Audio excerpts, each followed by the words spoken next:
So, and then that's a good example of the two archetypal fears that characterize human beings. So to me, and I said that I tried to approach these stories as if I didn't know what they were about, because that seemed right to me, because they're mysteries.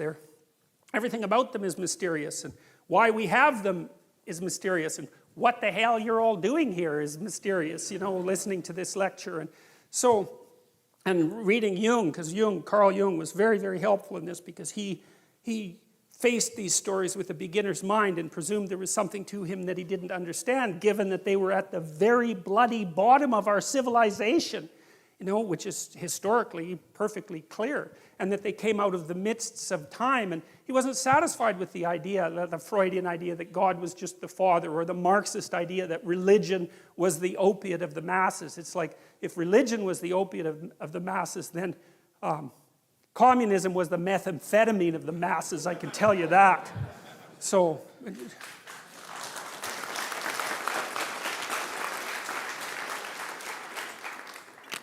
you know, you've been betrayed by someone, and so you fall into that underworld of doubt about everything. And it's a serious place to be in that underworld, because not only do you not know where you came from or who you are or where you're going, that's bad enough. So that's the underworld itself, but there's a subdivision of the underworld, like the worst suburb, which is, I think, what hell is, essentially, from a metaphysical perspective, because, you know, if someone really cuts you off at the knees, especially if they do it in a malevolent way, and if you're going to be betrayed, and you really want to be betrayed properly, you want to be betrayed by someone who's really out to hurt you. You know, they just weren't being stupid, they were like after you for whatever reason. And then that's also, you plunge into that underworld space, and that's also when you start to nurse feelings of resentment and aggrievement and murder and homicide, and even worse, you know, because if people are betrayed enough, they start to obsess about the utility of being itself, and perhaps go to places that no one would ever want to go if they were in their right mind, and to develop and nurse fantasies of the ultimate revenge. And that's a horrible place to be, and that's hell as far as I can tell. And that's why hell has always been a suburb of the underworld, because if you get plunged into a situation that you don't understand and things are not good for you anymore, it's one step from being completely confused. It's only one step from being completely confused to being completely outraged and resentful, and then it's only one step from there to really looking for revenge. And that can take you places that, well, that merely to imagine properly can be traumatic. And I've seen that happen with people many times. And I think that anybody who uses their imagination on themselves can see how that happens, because I don't imagine there's a single person in the room that hasn't nursed fairly intense fantasies of revenge, at least at one point in their life. And usually, you know, for what appear to be good reasons. It's no picnic to get betrayed, that's for sure, and it can shake your faith in being, but if it shakes it so badly that you turn against being itself, that's certainly no solution, that's for sure. All it does is make everything that's bad even worse. So, okay, now, and God said, let there be light, and there was light, and God saw that the light was good, and God separated the light from the darkness. And so that's another fundamental separation, right? Light and darkness. Those are in some sense the two of the fundamental elements of our conscious being, because of course when it's light we're awake and conscious because we're diurnal animals, and when it's night, well, then we're asleep. And so our existence is bounded by light and darkness. We're up and alert when it's light, and that's partly because we're highly visual animals, right? Unlike most animals, because most animals use smell, we use vision. We're very strange that way. And vision is associated with enlightenment and illumination, and with the breaking of the dawn, and with the coming of the new day, and all of that. So for light to be created is associated in some sense with the emergence of conscious being. And so that's another echo of that notion. And the particular phrasing of the story also is important, because it's again that God said, right? So that's the use of that word, and that's the active element of the structure that gives order to chaos. It's something like that. So it's like the spirit of the structure manifests itself and produces the fundamental divisions of experience. That's what's being presented here. And God separated the light from the darkness. He called the light day, and the darkness he called night. And again, the fact that things are named is also very important. So you see this later with Adam, because God gives Adam the job of naming all the animals, and it's sort of like the animals don't actually exist in some sense till they're named. And that's another indication of the authors of the Bible's attempt to come to terms with the fact that our cognitive faculties and our ability to speak have something to do with the way that we cast chaotic potential into actuality, right? Because we can't really get a grip on something before we have a name for it, which is why, for example, you all have names, and everything that you encounter has to have a name, because before it has a name, it's just kind of part of the blurry background. It's something like that. And you could say it exists before it has a name, and that's true, but it's also true that it doesn't exist before it has a name. Because as soon as you give something a name, its nature changes, and you've transformed it into something that's not so much mere potential anymore, but it's at least on its way to being actuality. It's on its way to being a tool.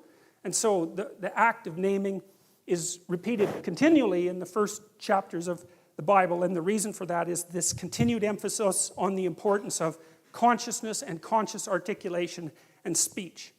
You know, and speech is really something that does separate us in an important way from animals, you know, like we haven't got very far teaching animals how to speak.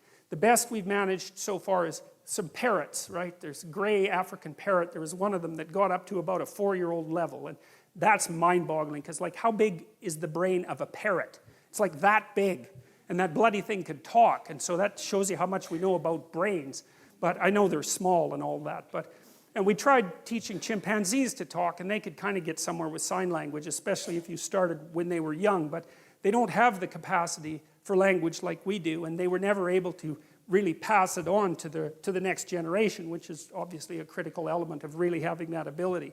So human beings, we've used our linguistic capacity to parse up the world in a new way and to conceptualize it in a new way. And you know, you can say that we're just like ants on this little trivial planet out on the edge of one of 100 million galaxies, and that what's happening here has no cosmic significance. But that's an arbitrary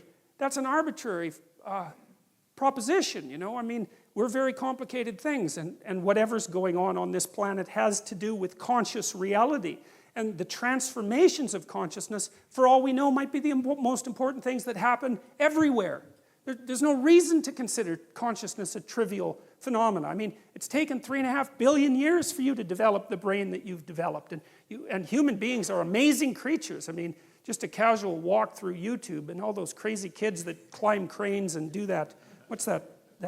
Yeah, parkour, man. That stuff's unbelievable, you know? I mean, human beings are crazy, crazy animals. There's almost nothing we can't do. And I'm very loath to assume that the transformations of consciousness that are described in the early stories in the biblical accounts are somehow cosmically trivial. It doesn't strike me that way, and it's certainly not self-evident. And even if they are cosmically trivial, whatever that means, the rocks don't care what you think. Well, who cares what the rocks think? First, they don't think. So I don't see why that's exactly relevant. But even if it's all the same to the cosmos, which is something that I doubt, it's certainly not just all the same to you, you know, because your consciousness has a quality and it matters. Heidegger, for example, who's a philosopher whose writing sort of influenced me post hoc, because I recreated some of the things that he had talked about in the 30s before I knew much about him. But one of the things that Heidegger said was that